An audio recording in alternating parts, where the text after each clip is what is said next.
আসসালামু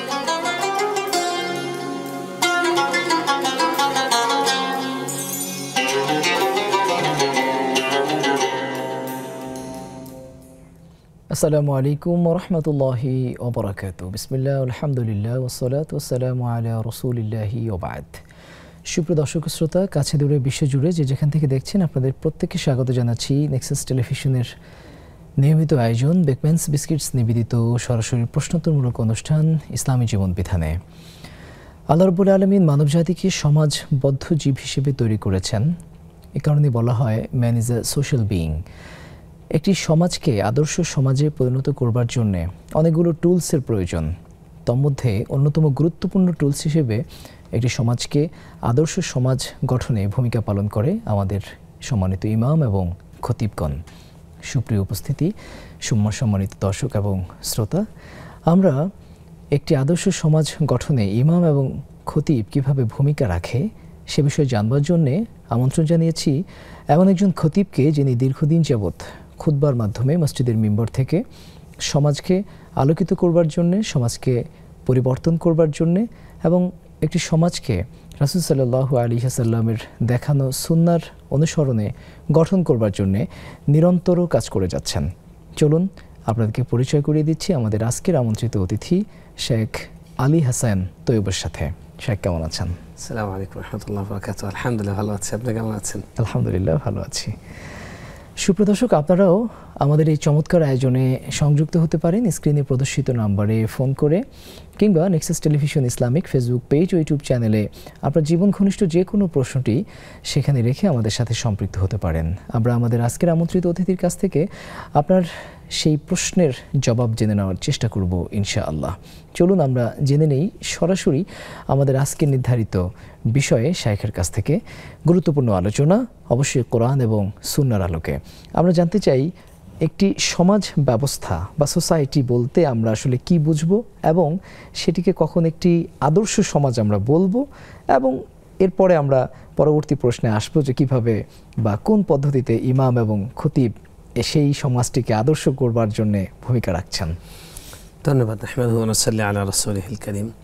রব্বানা হাব লানা মিন আজওয়াজিনা ওয়া যুররিয়াতিনা কুররাতা আয়ুন ওয়াজআলনা লিল মুত্তাকিনা ইমামা।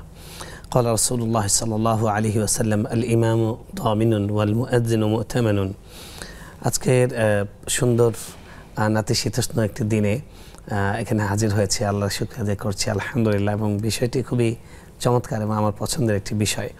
দেখুন, আমরা আসলে জানি যে মানুষ হলো একটি সামাজিক জীব, আপনি যেমনটি বলছিলেন। তো মানুষ তো সামাজিক জীব, একাকে বাস করতে পারে না। মানুষকে আরবিতে বলে ইনসানুন। এই ইনসানুন শব্দের অর্থ, মানে এটার মূল ধাতু হলো উনস।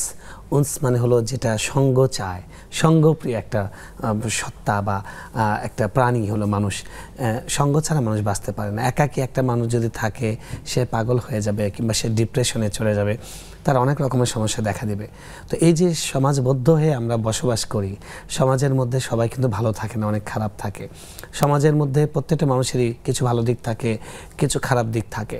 তো এই সমাজের ভালো এবং মন্দের মধ্যে মন্দকে দুষ্টের দমন করে শিষ্টের লালন করা এবং সমাজটাকে সুন্দর করে সবার জন্য কল্যাণকর এবং একটি কল্যাণ রাষ্ট্র গড়ার জন্য কিছু জরুরি বিষয় রয়েছে।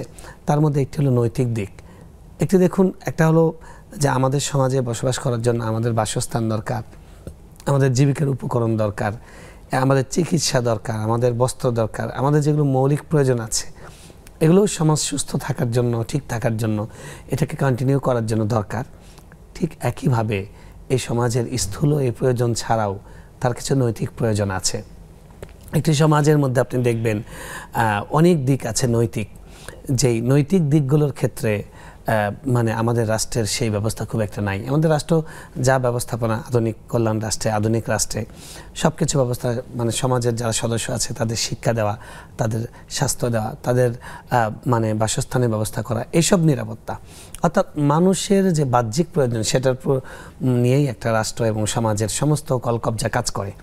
কিন্তু মানুষের যে নৈতিক একটি দিক আছে, সেটি যদি মরে যায়, সেটি যদি সুস্থ না থাকে, সব কিছু ভালো থাকার পরে সেই সমাজটা বসবাসের অনুপযোগী হয়ে ওঠে।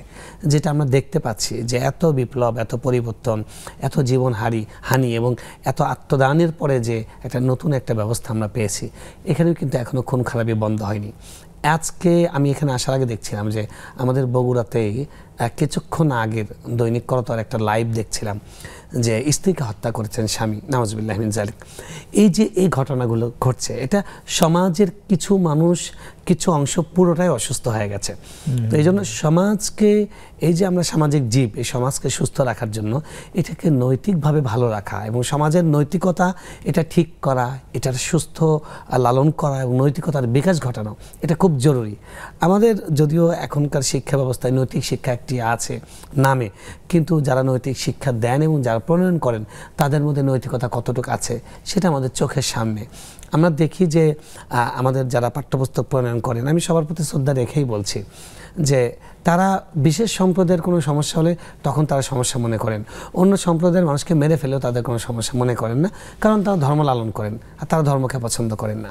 তো এটা তো কোনো সুস্থ সমাজের ব্যবস্থা হতে পারে না। আপনি পৃথিবীর উন্নত যে সমাজগুলো আছে, রাষ্ট্র আছে, তারা দেখা গেছে হয়তো নাস্তিক, তা দেখা গেছে খ্রিস্টান, কিন্তু অন্য ধর্মের লোকদের তারা সম্পূর্ণ নিরাপত্তা দিচ্ছে। আমরা দেখি ইউকের প্রধানমন্ত্রী কয়েকদিন আগে মুসলিম কমিউনিটির লিডারদের সঙ্গে দেখা করে বলেছেন আমাদের রাষ্ট্রে কোনো রকমের ধর্মীয় সহিংসতা আমরা সহ্য করব না, কিন্তু আমাদের দেশে এখনও বিভিন্ন জায়গায় সহিংসতা হচ্ছে। এই যে সমাজকে সুস্থ ধারায় আমরা প্রবাহিত করতে পারছি না, এটার কারণ হলো সমাজের নৈতিক সুস্থতা, নৈতিক বিকাশের জন্য আমাদের রাষ্ট্র পর্যাপ্ত ব্যবস্থা করেনি। এখনও এই সমাজে যতটুকু নৈতিকতা বহাল আছে এবং নৈতিক দিকগুলো যতটুকু ভালো আছে, যতটুকু চর্চা আছে, এটার পেছনে সবচেয়ে বেশি যাদের অবদান তারা হলেন ইমাম খতিব।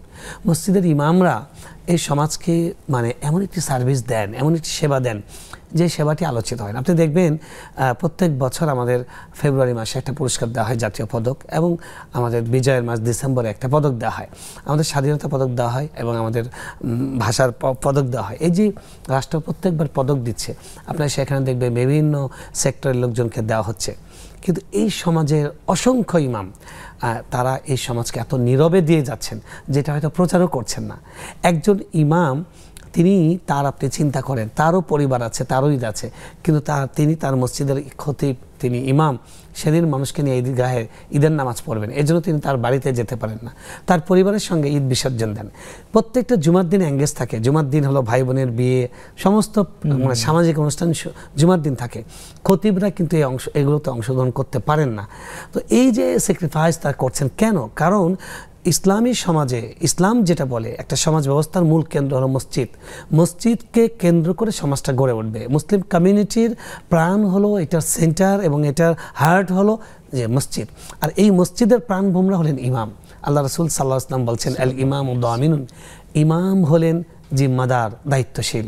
আর তিনি রাসূল সাল্লাল্লাহু আলাইহি কি বলে আল্লাহ রাব্বুল আলামিন আমাদের নবী সাল্লাল্লাহু আলাইহি ওয়াসাল্লামের উপর কোরআন নাজিল করেছেন, সেখানকার আয়াতে আল্লাহ আমাদেরকে দোয়া শিক্ষা দিচ্ছেন, তোমরা এভাবে দোয়া করো যে হে আল্লাহ আপনি আমাদেরকে আমাদের জন্য চক্ষু শীতলকারী স্ত্রী এবং সন্তান দান করুন এবং আমাদেরকে ভালো লোকদের, মুত্তাকিদের ইমাম বানান। তার মানে কি, ইমামদের কাজই হলো মানুষকে ভালোর দিকে ডাকা। কুনতুম খায়রা উম্মাতিন উখরিজাত লিন-নাস তা'মুরুনা বিল মা'রুফ ওয়া তানহাউনা আনিল মুনকার, এই যে ভালো কাজের দিকে মানুষকে ডাকা, আমাদেরকে ভালো কাজে ডাকার জন্য বের করা হয়েছে, এটার নেতৃত্ব দেন হলো ইমামরা। ইমামরা এই সমাজ থেকে মাদক নির্মূলে বিনা পয়সায়, বিনা বেতনে, বিনা ক্রেডিটে কাজ করছেন। ইমামদেরকে মাদক নির্মূলের জন্য কোনোদিন সরকার পদক দেয়নি, অথচ এই দেশের কয়েক লক্ষ ইমাম এই পদক পাওয়ার উপযুক্ত, যাদের হাতে লক্ষ লক্ষ মাদক সেবী মাদক ত্যাগ করেছেন। মাদক নির্মূলে সরকারের বিভিন্ন মানে প্রতিষ্ঠান আছে, বিভিন্ন সংগঠন আছে, বিভিন্ন সংস্থা আছে, হাজার হাজার টাকা, কোটি কোটি টাকা বেতন দেওয়া হচ্ছে, কিন্তু তাদের মাধ্যমে কয়জন মাদক থেকে ফিরে আসছে? কিন্তু ইমামের কাছে গিয়ে একজন মাদক সেবী তওবা করছে। ইমামদের মাধ্যমে কয়েকদিন আগে শায়েখ আহমদুল্লাহ গতকালকে চিনমূর্তি সম্মেলন যে আলোচিত, এই প্রথম জাতীয় ইমাম এবং খতিব সম্মেলন হয়েছে, যেখানে সব দলের লিডাররা, যিনি বিএনপির নেতা তারেক রহমান থেকে নিয়ে, সালাউদ্দিন সাহেব থেকে নিয়ে, জামাতের আমির থেকে নিয়ে, চরমনায়ের পীর থেকে সবাই ছিলেন। সেখানে তিনি বলেছেন যে এই ইমামরাই কিন্তু এদেশ থেকে যৌতুক প্রথাকে, যৌতুকের মতো জঘন্য অভিশপ্ত একটা ব্যবস্থাকে জাদুঘরে পাঠিয়েছেন। ইমামদের ক্রেডিট, কারণ তারা জুমার দিন মানুষকে খুবই স্পষ্ট ভাষায় বলছেন এটা হারাম, এটা হারাম।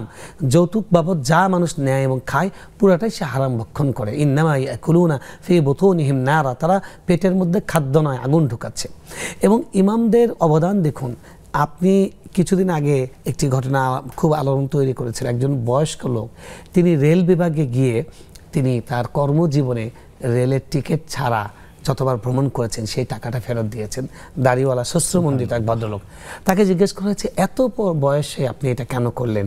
উনি বলছেন, এখন আমি আলিমদের আলোচনা শুনে বুঝেছি হুকুকুল ইবাদ, বান্দার হক নষ্ট করা, এটা কত বড় ভয়ঙ্কর অপরাধ। কিয়ামতের দিন এটা আল্লাহ মাফ করবেন না। নামাজ রোজা হজ যাকাত দিয়ে এটার প্রায়শ্চিত্ত হবে না। তাই আমি এই আল্লাহর ভয়ে ইমামদের নসিহত থেকে শুনে আমি এই টাকাটা সরকারের কোষাগারে ফেরত দিলাম। এরকম প্রশাসনে এখনও সৎ লোক যারা আছে, গিয়ে দেখবেন কোনো না কোনো ইমামের মাধ্যমে তিনি ইমপ্রেসড হয়েছেন, কোনো না কোনো ওয়াজের মাহফিল থেকে তিনি নসিহত শুনে তিনি ঘুষ ছেড়েছেন, তিনি দুর্নীতি ছেড়েছেন। আজকে দেশে এত কনসার্ট হয়, আজকে বাউলদের জন্য দেশে খুব হইচই হচ্ছে। তারা কি একটা লোককে দেখাতে পারবে যাকে মাদক ছাড়িয়েছে? তারা তো মাদকের জন্য যতগুলো বাউলদের আখড়া আছে সবগুলো মাদকের আখড়া, কে অস্বীকার করবে? চ্যালেঞ্জ করে আমরা বলতে পারবো। তো আজকে তাদের জন্য অনেক মানুষ তো কথা বলছে, ভালো কথা বলেন, সমস্যা নেই, তাদের অধিকার আছে। গাঁজা খাওয়ার অধিকার চাচ্ছেন, চান, আপনারা ভালো কথা। কিন্তু একটা মানুষকে অসুস্থ করে দিচ্ছে তার চিন্তার দিক থেকে, আল্লাহকে নিয়ে কটূক্তি করছে, সেটার কোনো প্রতিবাদ করছেন না। তো এই সমাজকে যা একটু ভালো দিচ্ছে ইমামরা দিচ্ছে। আজকে 3 লক্ষ মসজিদ, 3,31,000 মসজিদ 2014 সালের পরিসংখ্যানে তৎকালীন ধর্মমন্ত্রী ফরিদুল সাহেব তিনি বলেছিলেন, ফরিদুল হক খান বলেছিলেন। তো এখন এই কয় বছরে মসজিদ আরও কত বেড়েছে? ধরেন 4 লক্ষ মসজিদ হয়েছে। আমরা যদি 3 লক্ষ ধরি, 3 লক্ষ মসজিদ এখানে কাউন্ট করা হচ্ছে যেগুলো জুমা হয়, এছাড়া নামাজ ঘর আরও অসংখ্য আছে। তো 3 লক্ষই যদি হয়, তাহলে জুমার দিন 12:30 থেকে 1:30 পর্যন্ত 1 ঘন্টা একদম পিক টাইমে, কর্মের একদম চঞ্চল টাইমে, মানুষ সুস্থ চনমনে অবস্থায় পবিত্র হয়ে গোসল করে আতর দিয়ে একদম পূর্ণ উদ্যম নিয়ে এসে এই যে ইমামদের স্পিচ শোনেন 1 ঘন্টা ধরে, ইমামরা কি বক্তব্য দেন? তারা পুরোটাই সব বক্তব্যের বিষয় থাকে দেশের ভালো করা, জনগণের ভালো করা, আল্লাহকে খুশি করার জন্য। এই যে ইমামরা সার্ভিস দিচ্ছেন 3 লক্ষ মসজিদ থেকে, ধরেন 3 কোটি, 100 করে যদি মুসল্লি হয় একটা মসজিদে, 3 কোটি মানুষকে একদিনে স্পিচ দিচ্ছে, এটা কি সার্ভিস? রাইট, আমরা একটু ফেরবো, তার আগে একটু ফোন কল নিয়ে নিচ্ছি। আসসালামু আলাইকুম। ওয়ালাইকুম সালাম। জি বোন, প্রশ্ন করুন। জি হুজুর, জাকাতের টাকা নিজের রক্ত সম্পর্কে ভাই বোনদেরকে কি দেওয়া যাবে? ওদের আর্থিক অবস্থা খারাপ। হ্যাঁ, আর রক্ত সম্পর্কের ভাইকে যাকাত দেওয়া যাবে কিনা? হ্যাঁ, বোনকে। জি, আর একটি প্রশ্ন ছিল হুজুর। জি বলুন। হুজুর, আমার এখন আজারে বউ মানত করছি, তো আমার কাজটা হচ্ছে এটা কি গরু দিতে হবে? ঘুষ? না, গরু। আচ্ছা, গরু মাজারে মানত করছি, গরু মানত করেছেন। জি জি, অনেক ধন্যবাদ। আমরা প্রশ্নের উত্তরটি শাইখের কাছ থেকে জেনে নেব, তবে অনুষ্ঠানের এই পর্বে আমরা ছোট্ট একটি বিরতি নিচ্ছি, আমাদের সঙ্গেই থাকুন।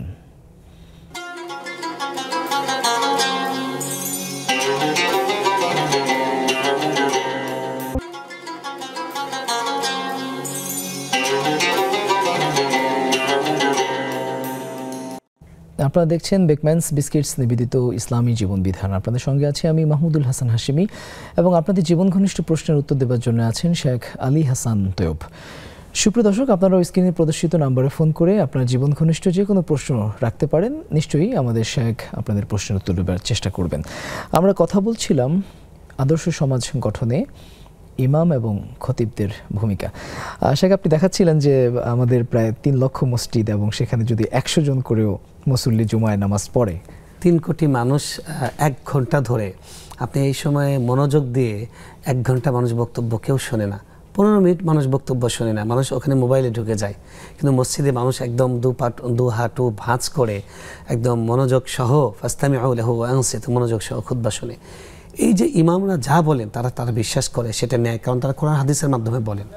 এটা একটা স্পিরিচুয়াল আলাদা পাওয়ার আছে। তো এই সমাজকে পিউরিফাইড করার জন্য, এই সমাজকে সুস্থ রাখার জন্য এটা বিশাল ভূমিকা রাখছে। এবং এছাড়াও এই ইমামরা আপনি দেখবেন যে তারা মানুষকে বৃক্ষরোপণ, বন্যায় দুর্গত মানুষের পাশে দাঁড়ানো, তারপরে মানে যে কোনো প্রাকৃতিক দুর্যোগ বা রাষ্ট্রীয় সংকটের সময় তারা কিন্তু জাতিকে নির্দেশনা দেন। এবং আপনি জুলাই বিপ্লবের সময় দেখবেন যে তখন ইমামরা তাদের জীবনের পরোয়া না করে, চাকরির ভয় না করে, তারা জালিমের বিরুদ্ধে কথা বলেছেন। অনেক ইমামের চাকরি চলে গিয়েছিল, আমার পরিচিত অনেকের গিয়েছিল, আমাদেরকে জানে মেরে ফেলার হুমকি দিয়েছে। এই সমাজকে তারা দিচ্ছে। আপনি দেখেন জুলাই যোদ্ধারা বা যুদ্ধের এই জুলাই বিপ্লব শেষ হওয়ার পরে অনেক ক্রেডিট হয়েছে, অনেককে অনেক মূল্যায়ন করেছে, কিন্তু ইমামরা এটা কোনো মূল্যায়ন দাবি করেনি। কারণ ইমামরা এই বিশ্বাস করেন যে ইন্নামা নুতঈমুকুম লিওয়াজহিল্লাহি লা নুরিদু মিনকুম জাযাআন ওয়ালা শুকরা, আল্লাহর জন্য করেছে, কোনো শুকরিয়াও চাই না, থ্যাঙ্কস চাই না। কিন্তু কথা হলো এই রাষ্ট্রের কল্যাণের জন্য উচিত এটাকে মূল্যায়ন করা, এটাকে বিবেচনায় নেওয়া। কালকের সম্মেলনে আমরা দেখেছি মানে বিএনপির ভারপ্রাপ্ত চেয়ারম্যান তিনি কিন্তু বলেছেন যে তারা ক্ষমতায় আসলে ইমাম খতিবদের জন্য সম্মানী ভাতা চালু করবেন, এবং অনেকেই এ ব্যাপারে বক্তব্য দিয়েছেন। আমরা যেটা বলবো যে ইমামরা আসলে কারো কাছে কিছু পাওয়ার জন্য করে না, এবং এটা তারা চায়ও না। যদি দেয় সেটা যারা দিবে তাদের একটা দায়িত্ব তারা পালন করলো, কিন্তু ইমামদেরকে স্বাধীনতা দেওয়া, তাদেরকে সমাজ গঠনে আরও বেশি সম্পৃক্ত করা। আমাদের প্রত্যেকটা জেলাভিত্তিক, প্রত্যেকটা জেলা প্রশাসন, প্রত্যেকটা এলাকা ভিত্তিক যে প্রশাসন কাজ করে, তারা যদি এলাকার বিভিন্ন রকমের অপকর্ম দূর করার জন্য ইমামদের সহযোগিতা নেয়, তাদেরকে সাথে রাখে, তাহলে আমাদের সমাজগুলো আরও সুন্দর হবে এবং সমাজ গঠনে তাদের ভূমিকাটা আরও প্রকট হবে। আমরা দোয়া করি আল্লাহ রাব্বুল আলামিন সামনের দিনগুলোতে বাংলাদেশে ইমামদের মাধ্যমে, খতিবদের মাধ্যমে এই জাতিকে, এই দেশকে আরও বেশি উপকৃত করবে। আল্লাহুম্মা আমিন। একজন দর্শক যুক্ত হয়েছেন, আমরা তাকে একটু সংযুক্ত করছি। আসসালামু আলাইকুম। ওয়ালাইকুম আসসালাম। জি হুজুর, আমার দুটি প্রশ্নের উত্তর ছিল। জি বোন করুন। জি আচ্ছা, বাসাবাড়িতে জিন ভূত অত্যাচার করে, তার থেকে মানে মুক্তি পাওয়ার কি আমল আছে? মানে প্রকাশ্যে অত্যাচার করে সে, অনেক সময় কোথাও কোনো হুজুরের কাছ থেকে আমল নিলে মানে চালের উপর থেকে প্রস্তাব করে, অনেক সময় সাপ হয়ে ঘরের ভিতর ঢুকে, মানে বিভিন্ন দিক থেকে আমাদেরকে অত্যাচার করে আর কি। কোরআন তেলাওয়াত ছাড়লে বাসাবাড়িতে সামাজ জি অত্যাচার করে প্রকাশ্যে। এটার মানে কি আমল আছে আর কি? এটা দীর্ঘদিন ধরে এরকম অত্যাচার করতেছে। আচ্ছা, দ্বিতীয় প্রশ্নের উত্তর হচ্ছে মানে আমার বাবা বিশেষ করে নামাজ পড়তে চান না, কিন্তু অনেক সময় উনি বলেন যে আমি নামাজ পড়তে চাই, কিন্তু মনটা না ওনার ওই দিকে যাইতে চায় না। মানে এটার জন্য মানে আমি তো সন্তান, কি আমল করা যায় যাতে আমার পরিবারের সবাই আমরা নামাজ পড়তে পারি, দিনের পথে আসতে পারি, মানে এটার জন্য কি আমল আছে? জি অনেক ধন্যবাদ, নিশ্চয়ই আমরা উত্তর জানবো। আরো একটি ফোন কল আছে, আমরা তাকেও সম্পৃক্ত করছি। আসসালামু আলাইকুম। ওয়ালাইকুম আসসালাম। জি প্রশ্ন করুন। হুজুর আমার দুটো প্রশ্ন। জি প্লিজ। এক নম্বর প্রশ্ন হলো, হুজুর আমার মেয়ে হলো একজন ডাক্তার বিশেষজ্ঞ। জি আপনার টেলিভিশনের ভলিউম কমিয়ে প্রশ্ন করুন। আপনার টেলিভিশনের ভলিউম কমিয়ে প্রশ্ন করুন। আমার মেয়ে একজন ডাক্তার বিশেষজ্ঞ, হ্যাঁ ভলিউম কমিয়ে দিয়েছি। তার পেটের ভিতরে অনেক অসুবিধা, অসুস্থ, সে টিউমার এরকম হয়েছে। তা আমি সবসময় আল্লাহর কাছে দোয়া করি, আল্লাহ আমার জীবনের বিনিময়ে আমার বাচ্চাটাকে বাঁচায় রাখুন, বুঝছেন? এটা করা কি আমার উচিত হবে আল্লাহর কাছে? আর একটা প্রশ্ন হলো, সূরা সেজদা পড়ার পরে কি সেজদা দিতে হবে 3টা? জি অনেক অনেক ধন্যবাদ। আমরা বুঝতে পেরেছি আপনার প্রশ্ন, আমরা শাইখের কাছ থেকে উত্তরগুলো জেনে নেওয়ার চেষ্টা করব। প্রথমেই একজন জানতে চেয়েছিলেন রক্ত সম্পর্কের তথা আপন বোনকে যাকাত দেওয়া যাবে কিনা। জি জি যাকাত দেওয়া যাবে, বরং এখানে যাকাত দিলে বেশি সওয়াব হবে, আপনি ডাবল সওয়াব পাবেন। রাসূল সাল্লাল্লাহু আলাইহি ওয়াসাল্লাম বলেছেন as-সাদাকাতু আলাল মাসাকিন, সাদাকা গরিবদেরকে যদি আপনি দান করেন, অনাত্মীয় গরিবদেরকে, তাহলে শুধু সাদাকার সওয়াব পাবেন। আর যদি as-সাদাকাতু আলাল আকারিব সিলাতুন ওয়া সাদাকাতুন, যদি আত্মীয়দেরকে আপনি দান করেন, তাহলে সাদাকা করেন, যাকাত দেন, তাহলে আপনি দুটো সওয়াব পাবেন। একটা আত্মীয়দের সম্পর্ক রক্ষা করা এবং হক আদায় করা, আর একটা হলো সাদাকা করা, দুটো সওয়াব পাবেন। যাকাত তাদেরকে দেয়া যাবে না যাদের ভরণ পোষণের দায়িত্ব আপনার কাঁধে, নিজের সন্তান, নিজের বাবা মা। তো এই জন্য ভাই বোনের দায়িত্ব আপনার ওপরে নয়, তাই আপনি তাদেরকে যদি গরিব হয়, মানে তারা যদি যাকাত খাওয়ার মতো উপযুক্ত হয়, তাদেরকে যাকাতের টাকা দিতে পারবেন। জি বরং দিলে সওয়াব বেশি হবে। জি তার আরেকটি প্রশ্ন হচ্ছে, কোনো মাজারে যদি কোনো পশু মানত করা উনি মানত করেন, সেক্ষেত্রে সেই পশুটি মাজারে দিতে হবে কিনা? প্রথম কথা হলো কাজটা তো হারাম কাজ, মানে আল্লাহ ছাড়া কারো নামে পশু জবাই করা যাবে না এবং সেটা হারাম হবে। আর আল্লাহর নামে জবাই না করে আমাদের বিভিন্ন মাজার দরগার নামে পশু উৎসর্গ করার প্রচলন আমাদের দেশে আছে, নাউযুবিল্লাহি মিন যালিক। এটা তাওবা করতে হবে, ইস্তেগফার করতে হবে। এখানে করণীয় হলো আপনার তাওবা করা এবং কাজটা না করা। এটা এই ধরনের এগুলো হলো ইয়ামিনে লাগফ, এগুলো হলো মানে এমন হালাফ, যেটা এমন মান্যত যে মান্যতটা ভঙ্গ করাটা ওয়াজিব। মাজারে কোনো কিছু আপনি উৎসর্গ করবেন না, আল্লাহকে দেবেন, আল্লাহর জন্য সাদাকা করবেন। আপনি জবাই করে মানুষকে খাওয়ান, সেটা করতে পারেন সাদাকা, কিন্তু মাজারে নয়। মাজারের নামেও করা যাবে না, মাজারের উদ্দেশ্যেও করা যাবে না, হারাম। জি, একজন বোন জানতে চেয়েছেন বাসাবাড়িতে যদি জিনের কোনো উপদ্রব থাকে, এবং তিনি যে উদাহরণগুলো দিলেন আসলে জি পেশাব করে তিনি বলছিলেন, কিন্তু আমি জিজ্ঞেস করেছিলাম যে আপনি নিশ্চিত কিভাবে হলেন যে জিনটাই পেশাব করছে? এখানে কোনো দোপায়া জিন কিনা বা কোনো পশু প্রাণী কিনা। দেখবেন অনেক বাসাতেও, আমাদের গ্রামের বাড়িতে একটা ইয়েতে দেখি যে ওই ওটাকে কি বলে, বড় বড় ইঁদুরের থেকে বড়, ওটাকে কি জানি বলে, নেউলে, বেজি, হ্যাঁ বেজি পেশাব করে দেয় অনেক, এবং প্রচণ্ড রকম উৎপাত। ইঁদুর তো আপনি ওষুধ দিলে মারা যায়, খেয়ে পালিয়ে যায় বা মারা যায়, কিন্তু বেজি, নেউলে এগুলো যেতে চায় না। তো অন্য কোনো প্রাণীর পেশাবও হতে পারে, আপনারা নিশ্চিত হয়ে নেন। যদি কোনো প্রাণী পেশাব হয়ে থাকে সেগুলোকে সরানোর ব্যবস্থা করুন। আর যদি কোনো প্রাণী না হয়ে থাকে, আপনারা নিশ্চিত থাকেন, তাহলে জিনের হতেও পারে, জিনের উৎপাদ হতে পারে। সেই ক্ষেত্রে আপনারা যদি সূরা বাকারা বাড়িতে তেলাওয়াত করেন এবং বেশি বেশি সকাল সন্ধ্যার জিকিরগুলো করেন, বিশেষ করে আয়াতুল কুরসি সকাল সন্ধ্যা পাঠ করা, তারপর 3 কুল আউযু বিরাব্বিন নাস, ফালাক, ইখলাস এগুলো পাঠ করা শোয়ার সময় সকাল এবং সন্ধ্যা, এগুলো যদি পাঠ করেন, বিশেষ করে মুআওয়াযাতাইন নাস এবং ফালাক, ইনশাআল্লাহ এগুলো বন্ধ হয়ে যাবে, এবং অবশ্যই বন্ধ হবে। যদি কাজ না হয়, এগুলো বলার পরে কাজ না হয়, আপনারা যেটা করতে পারেন, পানিতে এগুলো যেগুলো বললাম এগুলো পরে ফু দিবেন, ফু দিয়ে পানি চালে ছিটিয়ে দেবেন, ইনশাআল্লাহ যদি জিনের উৎপাত হয়ে থাকে বন্ধ হয়ে যাবে।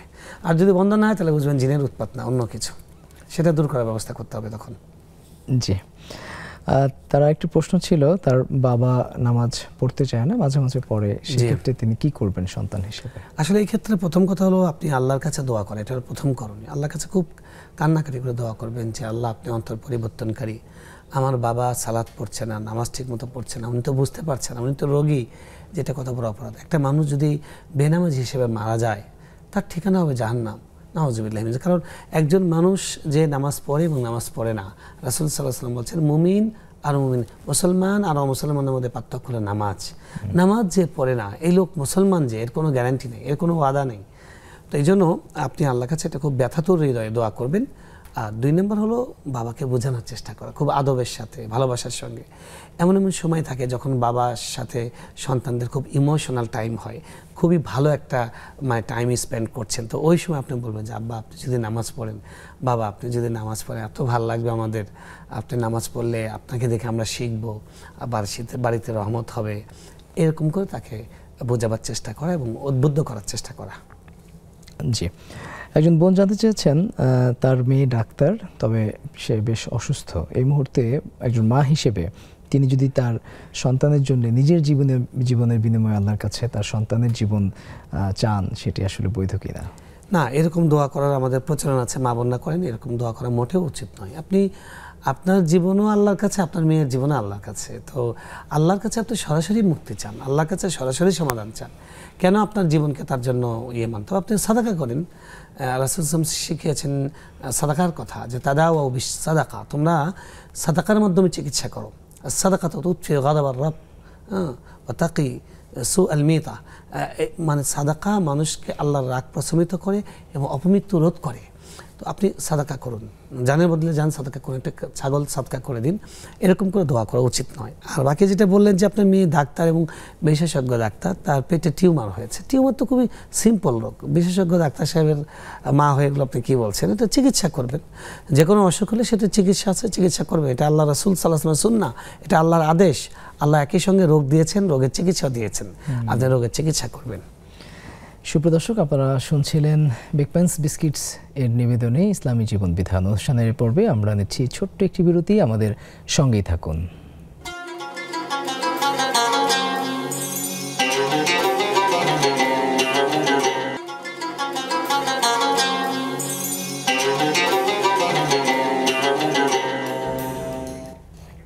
বিরতির পর ফিরে এলাম আপনাদের প্রিয় অনুষ্ঠান বিগপ্যান্স বিস্কিটস নিবেদিত ইসলামী জীবন বিধান। সুপ্রিয় দর্শক, আমাদের হাতে কিছু প্রশ্ন রয়েছে, আমরা প্রশ্নের উত্তরগুলো জেনে নেওয়ার চেষ্টা করছি। একজন বোন জানতে চেয়েছেন সূরা সাজদা তেলাওয়াত করলে 3টি সিজদা দিতে হয় এমন কথা তিনি শুনেছেন, এটি কতটুকু? না, এটা ভুল কথা। সাজদা আয়াত তেলাওয়াত করলে শুধু সিজদা দিতে হয় এবং একটি সিজদা দিতে হয়। সিজদার আয়াত কতগুলো রয়েছে? সিজদার আয়াত যে রয়েছে 17টি, তো মনে হয় 17টি না 14টি। আশাক, আপনি কথা বলছিলেন যে আদর্শ সমাজ গঠনে যে ভূমিকা পালন করবে ইমাম এবং খতিবরা, এই খতিবদের যে ভূমিকা, এটি কি মানে স্থানকাল পাত্রভেদে, মানে বিভিন্ন টেরিটরি বা অঞ্চল ভেদে খতিবদের ভূমিকা কি ভিন্ন রকম হতে পারে? মানে তাদের ভূমিকা পালনের ক্ষেত্রে, ধরনের ক্ষেত্রে ভিন্নতা থাকতেই পারে। মানে প্রত্যেকটা মানুষের তো যোগ্যতা, দক্ষতা এবং কাজের ধরন ভিন্ন ভিন্ন। আল্লাহ সুবহানাহু ওয়া তাআলা এরকম করে সৃষ্টি করেছেন, হার ফুলেরা রঙ্গ বইয়ে দিগারাস্ত। কিন্তু তাদের ভূমিকা মৌলিকভাবে একটি, সেটা হল মানুষের কল্যাণ সাধন করা। আদ-দীন আন-নাসিহা, ইসলাম হলো অপরের কল্যাণ কামনা করা। এবং তাদের ভূমিকার মূল বিষয় যেটা, সেটা হলো যে মানুষের, মুসল্লিদেরকে এমনভাবে গঠন করা যাদের মাধ্যমে মানুষের উপকার হবে, মানুষের ক্ষতি হবে না, এবং রাষ্ট্রের জন্য আদর্শ নাগরিক গড়ে তোলা। সব ইমামই তারা যে যার জায়গা থেকে যে যার মতো করে এই কাজটাই তারা করে যাচ্ছেন। প্রত্যেকটা খতিব তারা কিন্তু স্টাডি করেন পুরো একটা সপ্তাহ, যে এই সপ্তাহে আমি মুসল্লিদেরকে এই বিষয়ে মানে জ্ঞান দান করব, যে বিষয়টা তার আগামী এক সপ্তাহের জন্য দরকার, তার মানে ইহকালীন কল্যাণের জন্য, পরকালীন কল্যাণের জন্য। দেশের এমন একটি ক্রাইসিস, এমন একটি অসুবিধা নেই যে বিষয়ে আমাদের খতিবরা তাদের মুসল্লিদেরকে সচেতন করেন না। তো সুতরাং ইমামদের ভূমিকাটা, খতিবদের ভূমিকাটা অসাধারণ ভূমিকা। এবং আমাদের দেশে অনেক কিছুর জন্য মানুষকে ক্রেডিট দেওয়া হয়, মানুষকে মূল্যায়ন করা হয়, কিন্তু ইমামদেরকে সেভাবে মূল্যায়ন করা হয় না। আপনি দেখবেন জাতীয় মসজিদের খতিব, দেখা গেছে রাষ্ট্রীয় অনুষ্ঠানে তাকে দাওয়াত করা হয়েছে, দোয়া করার জন্য। তো দোয়া তো মুসলমান যে কেউ করতে পারে, আপনি বাংলাতে দোয়া করেন না, শুনবে। এটার জন্য তো জাতীয় মসজিদের খতিবকে দরকার নেই। আপনি তাকে এনেছেন কথার কথা শিক্ষক সম্মেলন, জাতীয় শিক্ষক সম্মেলন, এখানে কথার কথা রাষ্ট্রের প্রধান আছেন, এখানে তাকে বলবেন যে আপনি ইসলামে শিক্ষকদেরকে কীভাবে মূল্যায়ন করা হয়েছে সেই বিষয়ে আপনি দয়া করে আমাদেরকে কিছু নির্দেশনা দিন। তাহলেই কিন্তু খতিবদের ভূমিকাটা যথোপযুক্ত হবে। তারপরে রাজনৈতিক সমাবেশ, সেখানে ইমামকে দাওয়াত দেওয়া হয়েছে, তো বলে যে আপনারা রাজনৈতিক কথা বলবেন না, আপনারা আমাদেরকে ধর্মের শান্তির বাণী শোনাবেন। আপনি খতিবকে, ইমামকে ডিরেকশন দিচ্ছেন কেন? তিনিই তো বুঝবেন যে এই জায়গার জন্য কোন জ্ঞানটা দেওয়া দরকার। এবং খতিবদেরকে, ইমামদেরকে যদি স্বাধীনতা দেওয়া হয় এবং মসজিদ কমিটি যদি সহযোগিতা করে, তারা যে সমাজ গঠনে কি ভূমিকা রাখতে পারেন, মদ নির্মূল হয়ে যায়, যৌতুক নির্মূল হয়ে যায়, এলাকায় শান্তি নেমে আসে, এরকম অনেক উদাহরণ আছে। আলহামদুলিল্লাহ। একটি ফোন কল আছে। আসসালামু আলাইকুম ওয়া রাহমাতুল্লাহ। ওয়ালাইকুম আসসালাম ওয়া রাহমাতুল্লাহ। জি বোন, প্রশ্ন করুন। আমার শায়েখের কাছে প্রশ্ন, নেক সন্তানের কি আমল করা যায় নেক সন্তানের জন্য? আচ্ছা, জি, অনেক ধন্যবাদ। আর দ্বিতীয় প্রশ্ন, আমি নিয়ামুল কোরআন নামে একটা হাদিসের বই থেকে পাইছি, শুক্রবার রাতে গোসল করে পাক পবিত্র হয়ে 2 রাকাত নামাজ পড়া। প্রথম রাকাতে সূরা কাফিরুন 10 বার, দ্বিতীয় রাকাতে সূরা ইখলাস 11 বার। এই নামাজটা পড়া কি যাবে? আচ্ছা, অনেক ধন্যবাদ। আমরা উত্তর জেনে নেব। আরেকটি ফোন কল আছে, আমরা তাকেও সংযুক্ত করছি। কে আছেন আমাদের সাথে? আসসালামু আলাইকুম। ওয়ালাইকুম আসসালাম। আমি প্রশ্ন হইল, আমার স্বামী আর কি, ওদের বোনদের আপনার এই একটু সম্পত্তি মানে দিচ্ছে না বলতে সেরকম না, ও ভোগ করতেছে না, এগুলা দেশে আছে। আমার আরো দেবর আছে 3 জন। আসলে সে নিজেও কিন্তু কষ্ট আছে, কিন্তু এমন না যে সে ভোগ করতেছে। কিন্তু আমার ননদরা ওরা মানে গজব দেয়, এগুলা করে। তো এগুলা কি আমার ছেলেদের, আমাদের উপর কোনো ক্ষতি হবে নাকি? জি, অনেক ধন্যবাদ। আমরা শেখের কাছ থেকে উত্তরগুলো জেনে নেব। শেখ, প্রথম যে বোন প্রশ্ন করেছেন যে নেক সন্তানের জন্য বিশেষ কোনো আমল রয়েছে কিনা। প্রথম আমল হলো নিজে নেক হওয়ার চেষ্টা করা। আল্লাহ রাব্বুল আলামিন কোরআনে সূরা কাফের বিখ্যাত অনেকগুলো ঘটনা আছে, তার মধ্যে একটি ঘটনা ছিল যে 2টি ছেলে, তাদের জন্য ওই খাজির আলাইহিস সালাম তিনি দেয়াল একটা পড়ে যাচ্ছিল, সে দেয়ালটা ঠিক করে দিয়েছেন। তো ওই 2টি বাচ্চাকে যে আল্লাহ তাআলা তার লোক প্রেরণ করে তাদের সম্পদকে সংরক্ষণের ব্যবস্থা করলেন। সেটা কেন, সেটা কোরআনে আল্লাহ সূরা কাহফ একটু পরে গিয়ে বলেছেন ওয়া কানা আবুহুমা সালিহা, তাদের বাবা মা ছিল নেককার। তো বাবা মা নেককার হলে সেটার প্রভাব সন্তানদের উপর পড়ে, এই জন্য বাবা মা নেককার হওয়ার চেষ্টা করা। 2 নম্বর করণীয় হলো যে তাদেরকে জীবনের সূচনা লগ্নেই যখন তাদের বুদ্ধির বিকাশ হয় তখন থেকে তাদেরকে আল্লাহ চেনা, আল্লাহর রসুলকে চেনানো, আখেরাত চেনানো, পরকাল চেনানো, পরকালের জবাবদিহিতার ভয় তাদের ভেতরে জাগ্রত করা। 3 নম্বর যেটা, সেটা হলো তাদের জন্য বেশি বেশি দোয়া করা। আল্লাহ রাব্বুল আলামিন কোরআনে অনেকগুলো দোয়া শিখিয়েছেন। একটি দোয়া আমরা শুরুতে আজকে বলেছি যে রব্বানা হাব লানা মিন আজওয়াজিনা ওয়া যুররিয়াতিনা কুররাতা আ'য়ুন ওয়াজআলনা লিল মুত্তাকিনা ইমামা, সূরা আল ফুরকানের এই দোয়াটি পড়া। আরেকটি দোয়া সূরা শুআরাতে আছে ওয়া আসলিহ লি ফি যুররিয়াতি, অন্য সূরায় আছে যে ওয়া আসলিহ লি ফি যুররিয়াতি, এই দোয়াটা করা। ইব্রাহিম ইসলাম আরও দোয়া করেছেন ওয়া জানুবনি ওয়া বানিয়া আন না'বুদাল আসনাম, এই দোয়া যেগুলো আছে, এই দোয়াগুলো করা, বেশি বেশি এই দোয়াগুলো করা। তো এই কাজগুলো। আর 4 নম্বর হলো যে সর্বাত্মকভাবে তারা যেন মানে ভুল পথে পরিচালিত না হয়, সেজন্য সচেতন বাবা মার দায়িত্ব পালন করা এবং তাদেরকে এই ব্যাপারে সবসময় মনিটরিংয়ের মধ্যে রাখা, যে তারা ভালো সঙ্গের সঙ্গে মিশছে কিনা, ভালো মানুষের সঙ্গে মিশছে কিনা, খারাপদের সঙ্গে মিশলে সেখান থেকে ফিরিয়ে আনা, ভালোদের সঙ্গে মেশার ব্যবস্থা করা। এই জিনিসগুলো করলে ইনশাআল্লাহ সন্তান নেককার হবে অবশ্যই, আল্লাহ যদি কবুল করেন। শেখ, অনেক সময় যে সকল গার্ডিয়ানরা সন্তান নিতে চাচ্ছেন এই মুহূর্তে তাদের সন্তান যাতে নেক সন্তান হয়, এই ক্ষেত্রে কি তাদের বিশেষ কোনো আমল বা বিশেষ কোনো করণীয় আছে? মানে বাচ্চা গর্ভকালীন সময়ে বিশেষ করে বাবা মার সবকিছুর প্রভাব সন্তানের উপরে, মায়ের সবকিছুর প্রভাব সন্তানের উপরে, এটা আমাদের আধুনিক সায়েন্সও বলছে। তো কোরআন বা হাদিসে কি শিক্ষা দেওয়া হয়েছে যে সবসময় বলা হয়েছে আল মারআতুস সালিহা খায়রু মাতাঈদ দুনিয়া আল মারআতুস সালিহা, একজন নেককার নারী তিনি পৃথিবীর শ্রেষ্ঠতম সম্পদ। তো আপনি যখন গর্ভে সন্তানকে ধারণ করেছেন, আপনি সেই শ্রেষ্ঠ সম্পদ হওয়ার চেষ্টা করুন। বেশি বেশি কোরআন তেলাওয়াত করুন, জিকির করুন, নামাজ পড়ুন, ঘরে থাকুন, আপনি পরপুরুষের দৃষ্টির আড়ালে থাকুন। এই কাজগুলো করলে সন্তানের উপর সেটার প্রভাব পড়বে, দীর্ঘমেয়াদী প্রভাব পড়বে, কোনো সন্দেহ নেই। জি, একটি প্রশ্ন রয়েছে যেটি তিনি করছিলেন যে নিয়ামুল কোরআন নামক বইতে তিনি দেখেছেন প্রতি শুক্রবার বিশেষ কায়দার একটি নামাজ দেখেছেন। দেখুন, নিয়ামুল কোরআন হলো একদম আমি এটাকে বলি সহিহ জাল হাদিসের বই।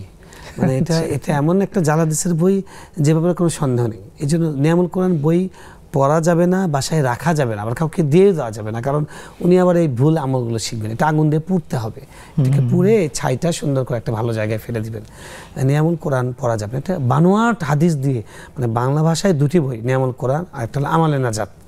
এই 2টি বইয়ের মধ্যে এত পরিমাণ জাল কথা, জাল হাদিস আছে, যারা একটা সংকলন করেছেন আল্লাহ তাদেরকে ক্ষমা করুন। তাদের মাপ পাওয়াটা কঠিন, আল্লাহ তাদের ক্ষমা করুন। তারা যে পরিমাণ ক্ষতি করেছেন, এত ভালো বই থাকতে কেন এগুলো বই পড়বেন? আপনি কোরআন পড়েন, হাদিস পড়েন, হিসনুল মুসলিম কিতাবটা পড়েন, আপনি ভালো ভালো আলেমদের লেখা বই আছে সেগুলো পড়েন। কোনো এরকম নির্দিষ্ট নামাজের এই পদ্ধতি নাই, নামাজের এগুলো পদ্ধতি সঠিক নয়। আপনি যে কোনো সময় আপনি পড়তে পারেন। আপনি জুমার দিনের যে রাতটা, সেই রাতটা অবশ্যই মূল্যবান রাত, আপনি যে কোনো সময়ের মতো ওই দিনও তাহাজ্জুদ পড়তে পারেন। তবে ওই রাতকে ওয়ালা তাখুসসুহু বিকিয়ামিন এবং বিসিয়ামিন, ওই রাতকে, জুমার দিনকে বিশেষভাবে রোজা রাখা, জুমার রাতটাকে বিশেষভাবে তাহাজ্জুদের জন্য গ্রহণ করা রাসূল সাল্লাল্লাহু আলাইহি ওয়াসাল্লাম নিষেধ করেছেন। এটা ঈদের উৎসবের মতো, সাপ্তাহিক ঈদ। বরং আপনি অন্য দিনের চেষ্টা করবেন, এই দিনের চেষ্টা করবেন তাহাজ্জুদ পড়ার জন্য। জি, একটি ফোন কল আছে, আমরা দেখি কে আছেন আমাদের সাথে। আসসালামু আলাইকুম। ওয়ালাইকুম আসসালাম ওয়া রাহমাতুল্লাহ। আমি শাহজাহান, জি শাহজাহান, আশকোনা হাজি ক্যাম্প থেকে বলছিলাম। বলুন। আচ্ছা, আমার প্রশ্ন হলো, আমি জামাতে যায় নামাজ ধরলাম, 2 রাকাত পাইলাম না বা 1 রাকাত পাইলাম না, তখন ওই লাস্টে তো ওইটা আমার নামাজ পড়তে হবে। জি, তখন দাঁড়ায় কি আমি পুনরায় সানা আউযুবিল্লাহ বিসমিল্লাহ পড়তে হবে, না কোনখান থেকে আরম্ভ করতে হবে? জি, অনেক ধন্যবাদ। নিশ্চয়ই আমরা শেখের কাছ থেকে উত্তর জেনে নেব, তবে তার আগে আরও একটি বিরতি নেব, আমাদের সঙ্গেই থাকুন।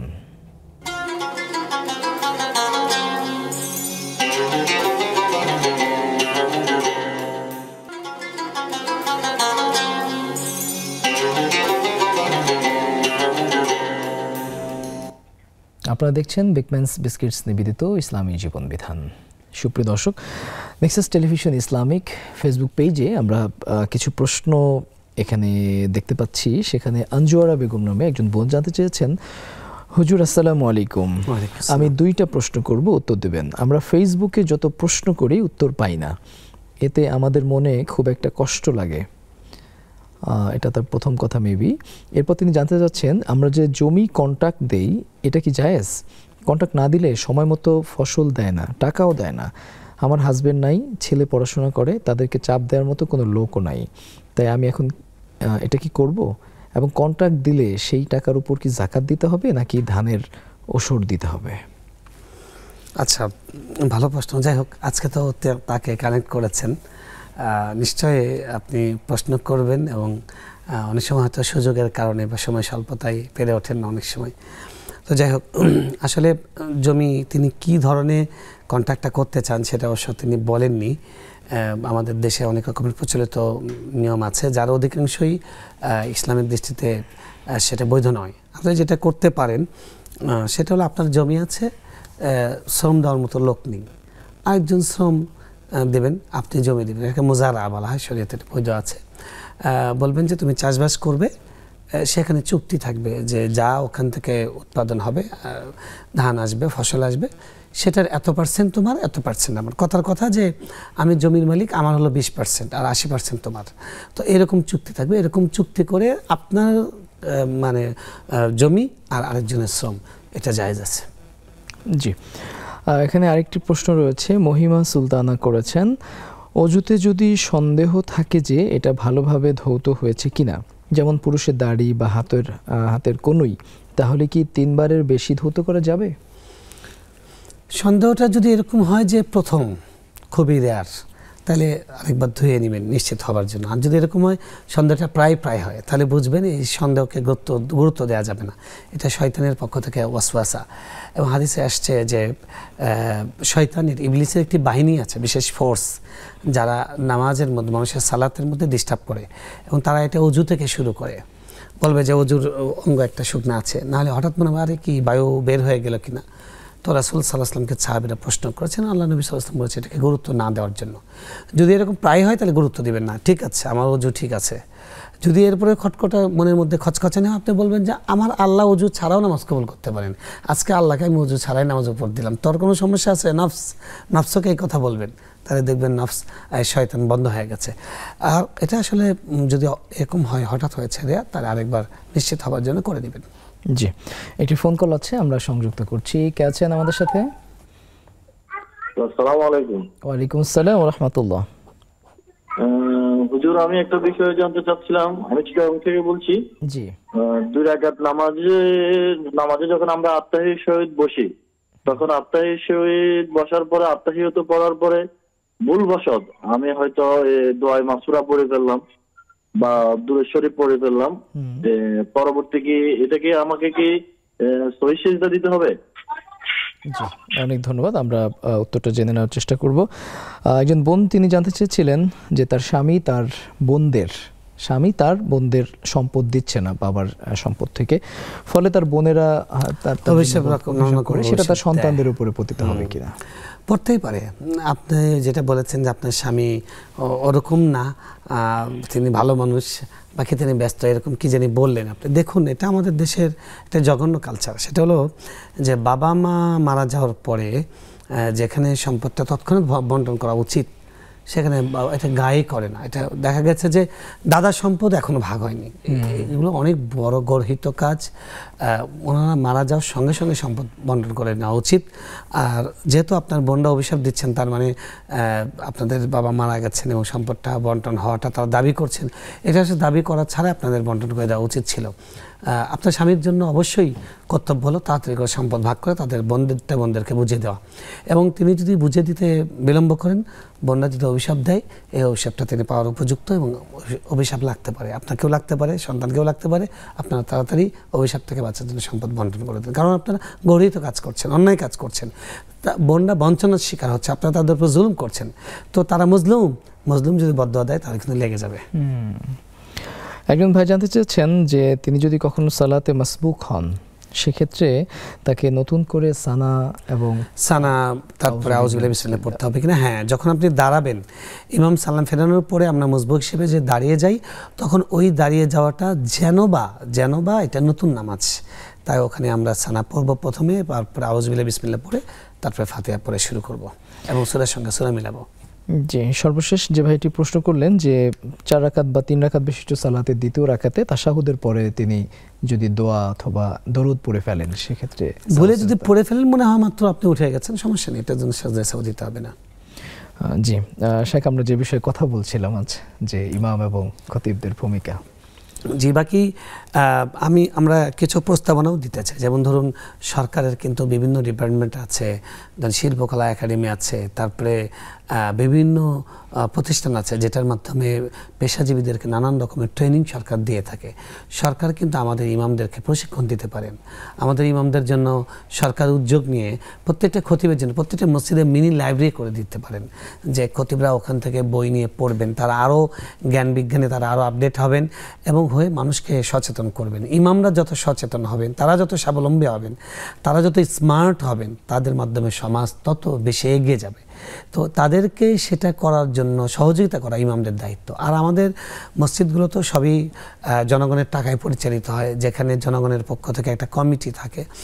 তো আমাদের ইমামদের বেতন খুবই সামান্য, তাদের সম্মানই কম দেওয়া হয়। তো সম্মান অনেক আছে, তবে সম্মানই খুব একটা নেই। সরকার নীতিমালা করে দিতে পারে যে মসজিদগুলো এলাকার স্ট্যান্ডার্ড ভেদে যে ইমামদের জন্য এত দেওয়া উচিত, খতিবদের জন্য এত দেওয়া উচিত, যাতে যারা জ্ঞানী, শিক্ষিত, উচ্চ শিক্ষিত, যারা জাতিকে স্বপ্ন দেখাতে পারেন, যারা জাতিকে লিড করতে পারেন, এরকম ব্যক্তিরা এই পেশায় আসেন। কারণ যদি এরকম হয়, অনেক জায়গায় আমরা দেখতে পাই অশিক্ষিত, নামাজ পড়ে না, হারাম টাকা কামাই করে মসজিদের তারা সভাপতি, মসজিদের সেক্রেটারি, বড় বড় পদ হোল্ড করে থাকেন, তারা ইমামদেরকে চাকরের মতো ধমক দেন, বাজে ব্যবহার করেন। এ কারণে অনেক ভদ্রলোক, অনেক মানে সম্ভ্রান্ত আলেম তারা যেতে চান না। এরকম ঘটনা আমরা অনেকেই জানি। তো সেজন্য সরকারের উচিত এখানে কিছু ভর্তুকি দেয়া। এটা ভর্তুকি আসলে নয়, এটার দ্বারা সমাজ যে উপকৃত হবে এটা কল্পনা করতে পারবে না। তো ইমামদের মাধ্যমে এই সমাজ থেকে মাদক নির্মূল করা সম্ভব, যেমনভাবে যৌতুক প্রায় নির্মূল হয়ে গেছে।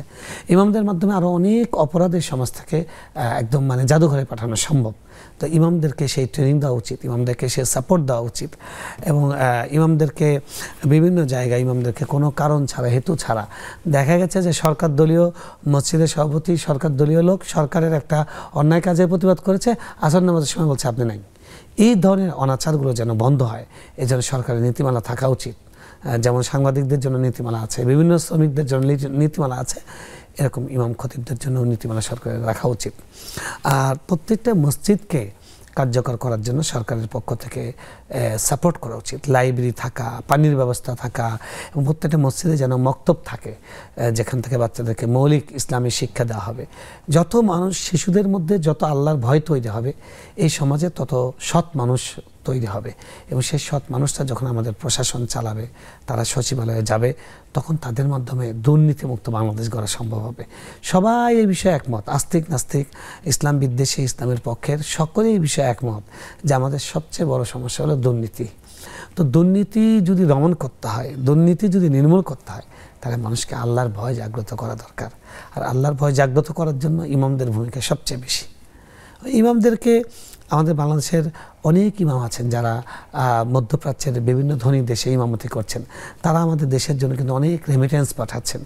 আপনি অবাক হবেন, কাতার, কুয়েত, আমিরাতের মসজিদগুলোতে হাজার হাজার বাংলাদেশি ইমাম আছেন। আমি আমিরাতে গিয়েছি, তখন এক ইমামের সঙ্গে দেখা হলো। তাদের অনেক ভালো বেতন, ভালো সুবিধা আছে, আলহামদুলিল্লাহ, সম্মান এবং সম্মানী আছে। তাদের টাকা কিন্তু আমাদের দেশে রেমিটেন্স হয়ে আসছে, যেটা এই দেশ গঠনে ভূমিকা রাখছে। আজকের পদ্মা সেতু, আজকের মেট্রো রেলের পেছনে এই ইমামদের টাকাও আছে। তো তাদেরকেও সম্মাননা জানানো উচিত। মানে আমাদের যারা বিভিন্ন বাহির থেকে যারা টাকা আমাদেরকে রেমিটেন্স পাঠাচ্ছেন, রেমিটেন্স যোদ্ধা, তারাও কিন্তু রেমিটেন্স যোদ্ধা। আমাদের সমাজের একটা শ্রেণী যারা ধর্মবিদ্বেষী, তারা কিন্তু মনে করেন যে এই হুজুররা শুধু মানুষের বাড়িতে দাওয়াত খেয়ে বেড়ায়, আর কোনো কাজ নেই। এরা বুকার যুগে বাস করছেন কিংবা এরা হলো জ্ঞান পাপী, দেখেও না দেখার ভান করছেন। ভূমিকা অনেক অনেক ভূমিকা। আল্লাহ রাব্বুল আলামিন আমাদের বোঝার তৌফিক দান করুন। আল্লাহুম্মা আমিন। শেখ, আপনাকে অনেক শুকরিয়া। আপনাকেও শুকরিয়া। সুপ্রিয় দর্শক, আপনারা এতক্ষণ শুনছিলেন আদর্শ সমাজ গঠনে ইমাম এবং খতিবদের ভূমিকা। প্রতিদিন বিকেল 4টায় নেক্সাস টেলিভিশনের পর্দায় ইসলামী জীবন বিধান অনুষ্ঠানটি দেখবার আমন্ত্রণ জানিয়ে আজকের মতো এখানে বিদায় নিচ্ছি। আল্লাহ হাফেজ।